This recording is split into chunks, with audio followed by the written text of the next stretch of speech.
जब नया नया जगन्नाथ जी स्टार्ट हुआ था वहां पे, कर्मा बाई बहुत छोटी हुआ करती थी। हाँ और वो रोज खिचड़ी लेके जाया करती थी। सुबह सुबह का भोग खिचड़ी का उनको वही लगता था ठाकुर जी को। हाँ पंडित जी लेते थे और भोग लगाते थे सुबह सुबह 4 बजे। अब ये सालों साल चलता रहा। अब कर्मा बाई बूढ़ी हो गई, उनकी घुटनों में दर्द होने लग गया। उन्होंने ठाकुर जी को बोला कि अब से मैं नहीं आ पाऊंगी, मेरे घुटने जवाब देंगे।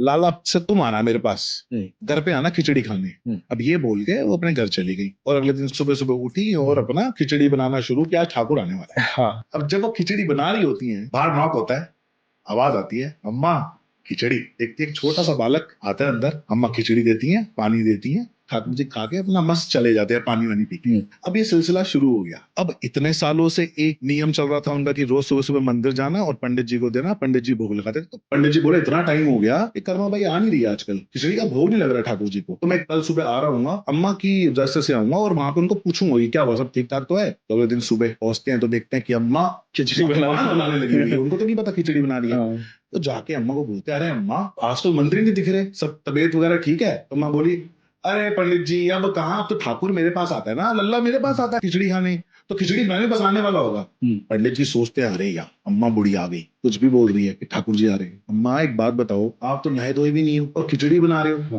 अरे पहले नहा धो लो।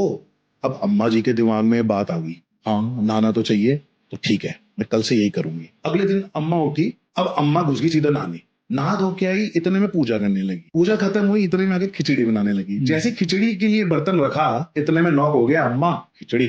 अम्मा ने कहा, अरे लाला तू आ गया, अरे आज मैं लेट होगी, तू आ बैठ, मैं तेरे लिए बनाती हूँ, फटाफट बनाती हूँ, खिचड़ी बनाती हूँ। ठाकुर जी बोल रहे थे, अम्मा लेट हो रहा हूँ, जल्दी करो फाटक खुलने वाला है। अम्मा ला के खिचड़ी रखती है, गर्मा गर्म धुआं निकलते हुए, और ठाकुर जी फटाफट फटाफट फटाफट खाने लगते, भाग लेते हैं, पानी भी नहीं पीते क्योंकि वहां फाटक खुल रहा है।